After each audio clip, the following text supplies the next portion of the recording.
नमस्कार दोस्तों, आप सभी का एक बार फिर से स्वागत है हमारे चैनल दुर्गा भक्ति मार्ग में। आज मैं आप सभी को सुनाऊंगी एकादशी व्रत के पारण के दिन सुनी जाने वाली तुलसी माता की कथा। इस दिन तुलसी माता की कथा अवश्य सुननी चाहिए।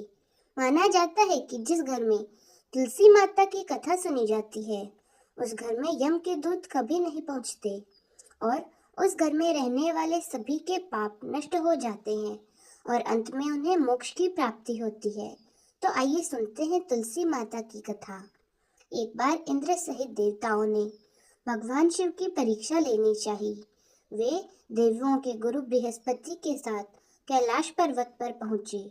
शिव ने अपनी आत्मिक शक्ति के बल पर जान लिया था कि ये सभी लोग मेरी परीक्षा लेने आ रहे हैं।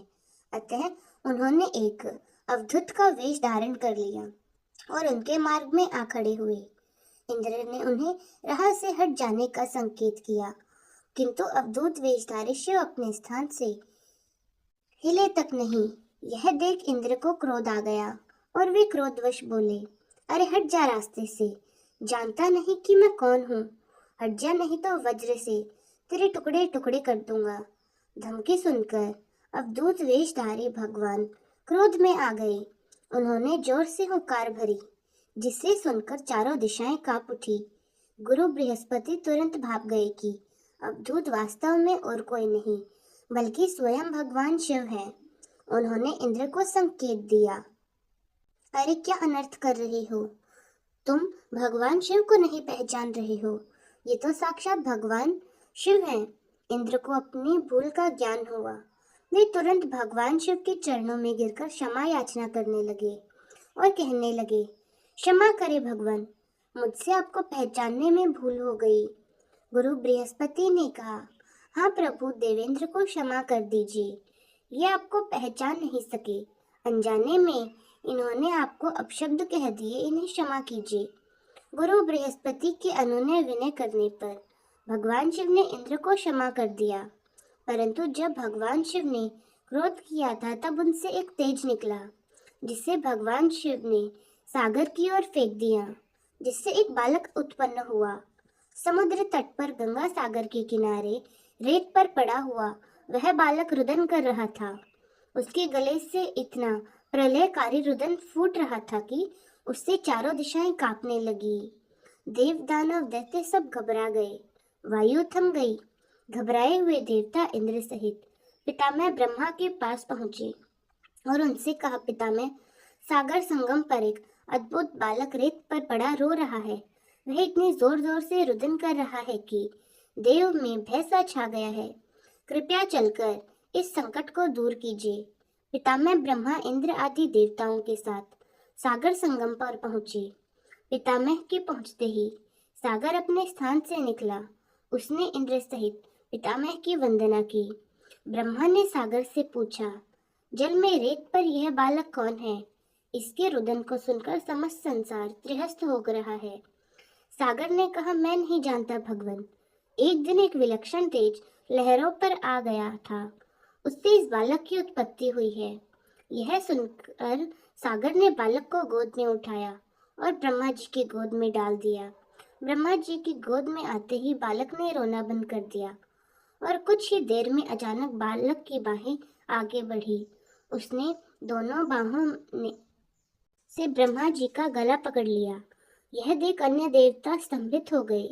ब्रह्मा जी ने अपना गला छुड़ाने का प्रयास किया, किंतु बालक के हाथों की पकड़ इतनी मजबूत थी कि ब्रह्मा जी उसे आसानी से छुड़ा नहीं पा रहे थे। फिर अचानक बालक ने उनका गला छोड़ दिया और मुस्कुराने लगा। ब्रह्मा जी अपना गला सहलाते हुए बोले, इस बालक का क्या नाम है सागर? सागर बोला, अभी तक इसका नामकरण नहीं हुआ है। पितामह, आप ही इसका कोई नाम रख दीजिए। ब्रह्मा जी बोले, मैं इसका नाम जलांधर रखता हूँ। आज से यह तुम्हारा ही पुत्र कहा जाएगा। आगे चलकर वही जलांधर इंद्रपुरी पर आक्रमण कर चुका था। देवराज इंद्र भगवान विष्णु से सहायता मांगने गए।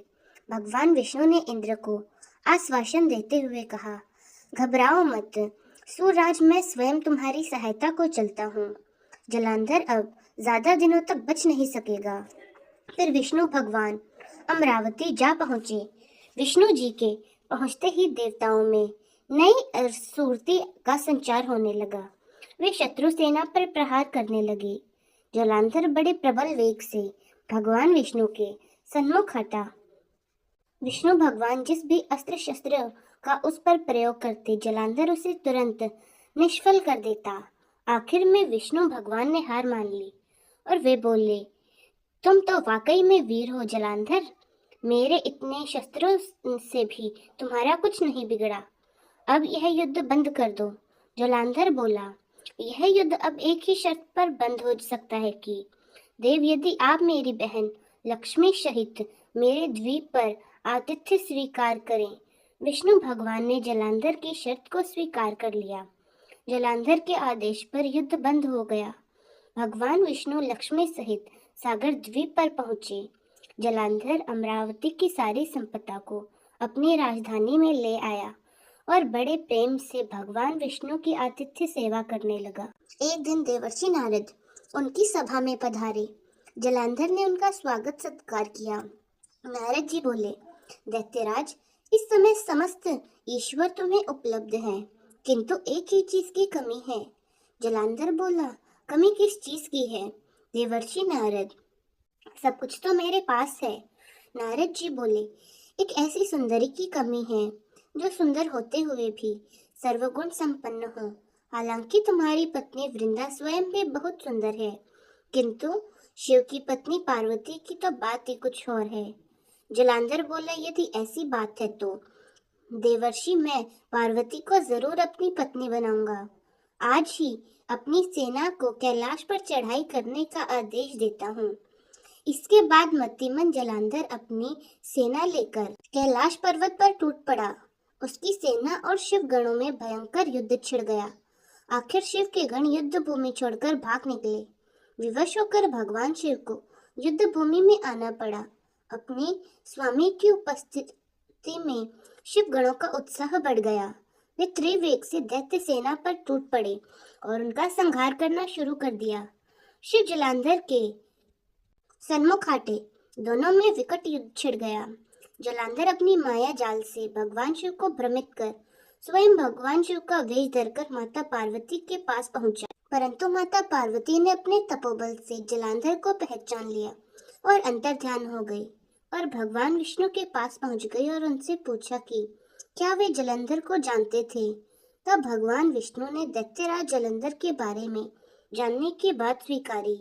तत्पश्चात जगत जननी जगदम्बा माता पार्वती ने कहा कि जलांधर का वध तभी संभव है जब उसकी पत्नी वृंदा का पतिव्रत भंग हो। अतः माता पार्वती ने भगवान विष्णु को वृंदा का पतिव्रत भंग करने का आदेश दिया।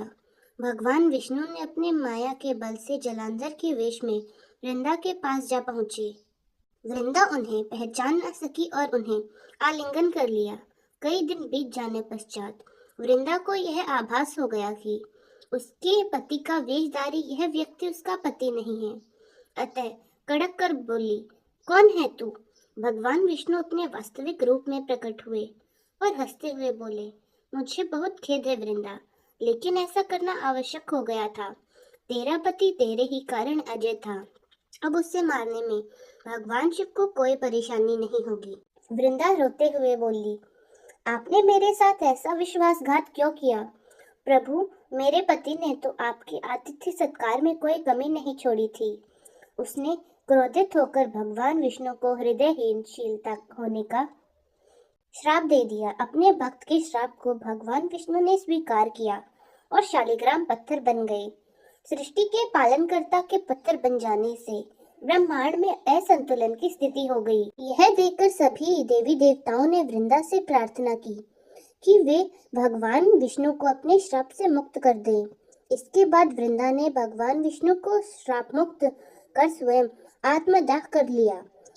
जहाँ वृंदा भस्म हुई थी वहाँ तुलसी का पौधा लगा। भगवान विष्णु ने वृंदा से कहा, हे वृंदा, तुम अपने अस्तित्व के कारण मुझे लक्ष्मी से भी अधिक प्रिय हो गई हो। अब तुम तुलसी के रूप में सदा मेरे साथ रहोगी। तब से हर साल कार्तिक महीने के देवउठनी 11 पर तुलसी का विवाह शालिग्राम के साथ करवाया जाता है। जो भी व्यक्ति शालिग्राम के साथ तुलसी का विवाह करता है उसे इस लोक और परलोक में विपुल यश प्राप्त होता है। वृंदा की अग्नि में भस्म होते ही जलांधर का तेज घट गया और भगवान शिव ने अपने त्रिशूल से उसका मस्तिष्क काट डाला। जलांधर के मरते ही उसका वह तेज जिससे वह आज अजय तक था शिव के शरीर में प्रविष्ट हो गया। दैत्य सेना घबराकर निकली। देवताओं ने भगवान शिव की जय जयकार की। इंद्र ने पुनः अपना सिंहासन प्राप्त कर लिया और कुछ काल बाद सर्वत्र अमन चैन व्याप्त हो गया। तो इसी के साथ तुलसी माता की कथा पूर्ण होती है। तो दोस्तों, कैसी लगी आपको हमारी आज की यह कथा? कमेंट्स में जरूर बताएं। धन्यवाद।